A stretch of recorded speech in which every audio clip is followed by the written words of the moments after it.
നമസ്കാരം. പ്രാണപ്രതിഷ്ഠയുടെ രണ്ടാം വാർഷികം ആഘോഷിക്കാനൊരുങ്ങുകയാണ് അയോധ്യ നഗരം. ഒരാഴ്ച നീണ്ടു നിൽക്കുന്ന ആഘോഷ പരിപാടികൾക്കായിട്ടാണ് നഗരം ഒരുങ്ങുന്നത്.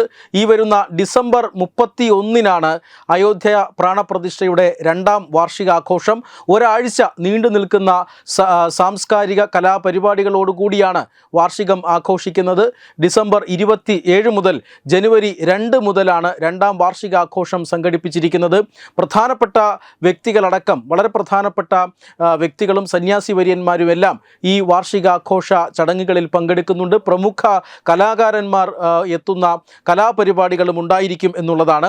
ഈ വാർഷികാഘോഷങ്ങളുടെ ഏറ്റവും പ്രധാനപ്പെട്ട പ്രത്യേകത രാജ്നാഥ് സിംഗ് പങ്കെടുക്കുന്നു എന്നുള്ളതാണ്. കേന്ദ്ര പ്രതിരോധ മന്ത്രി രാജ്നാഥ് സിംഗ് ഡിസംബർ 31-ന് അയോധ്യയിലെത്തും.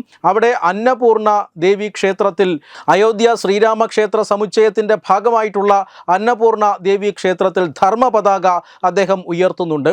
രണ്ടാമത്തെ ഏറ്റവും പ്രധാനപ്പെട്ട പരിപാടി 5 ദിവസം നീണ്ടു നിൽക്കുന്ന സാമൂഹിക രാമചരിത മാനസ് പാരായണമാണ്. മാ ആനന്ദമയി മാനസ് പരിവാർ ആണ് ഈ പാരായണത്തിന് നേതൃത്വം നൽകുന്നത്. ഇതിനു പുറമെ ഒട്ടനവധി കലാപരിപാടികളും സാംസ്കാരിക പരിപാടികളുമെല്ലാം ഈ വാർഷികാഘോഷങ്ങളുടെ ഭാഗമായി സംഘടിപ്പിക്കപ്പെട്ടിട്ടുണ്ട്. മുഖ്യമന്ത്രി യോഗി ആദിത്യനാഥും രാജ്നാഥ് സിംഗ് പങ്കെടുക്കുന്ന ചടങ്ങിൽ പങ്കെടുക്കുന്നു എന്നുള്ളതാണ്. വലിയ പരിപാടിയാണ് അയോധ്യയിൽ ഇതുമായി ബന്ധപ്പെട്ട് രണ്ടാം വാർഷികാഘോഷവുമായി ബന്ധപ്പെട്ട് ഇപ്പോൾ ആസൂത്രണം ചെയ്തിരിക്കുന്നത്. നമുക്കറിയാം 2024 ജനുവരി മാസം 22-ാം തീയതിയാണ് അയോധ്യയിൽ പ്രാണപ്രതിഷ്ഠ നടന്നത്. എങ്കിലും ഹിന്ദു ലൂണാർ കലണ്ടർ പ്രകാരമാണ് വാർഷികം ആഘോഷിക്കുന്നത്. ഇതനുസരിച്ച് ഈ കഴിഞ്ഞ 2025 ജനുവരി 11-നാണ് ഒന്നാം വാർഷികം ആഘോഷിച്ചത്. രണ്ടാം വാർഷികം 2025 ഡിസംബർ മാസം 31-ാം തീയതിയും ആഘോഷിക്കുന്നു എന്നുള്ളതാണ് ഏറ്റവും പ്രധാനപ്പെട്ട പ്രത്യേകത. മാത്രമല്ല ഈ നമ്മുടെ രാജ്യം മാത്രമല്ല അതോടൊപ്പം ലോകം മുഴുവൻ ഒറ്റുനോക്കിയ ഒരു നിമിഷമായിരുന്നു അയോധ്യയിലെ പ്രാണപ്രതിഷ്ഠ.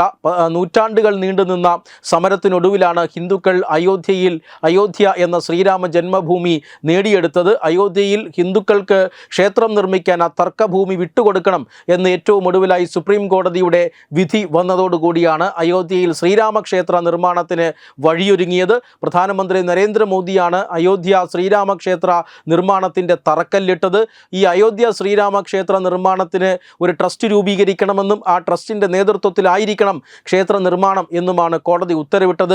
അതിൻ്റെ അടിസ്ഥാനത്തിലാണ് അങ്ങനെ ഒരു ട്രസ്റ്റ് രൂപീകരിക്കുകയും അതിൻ്റെ ശിലാസ്ഥാപനം തറക്കല്ലിടൽ അത് പ്രധാനമന്ത്രി നരേന്ദ്രമോദി നടത്തിയത്.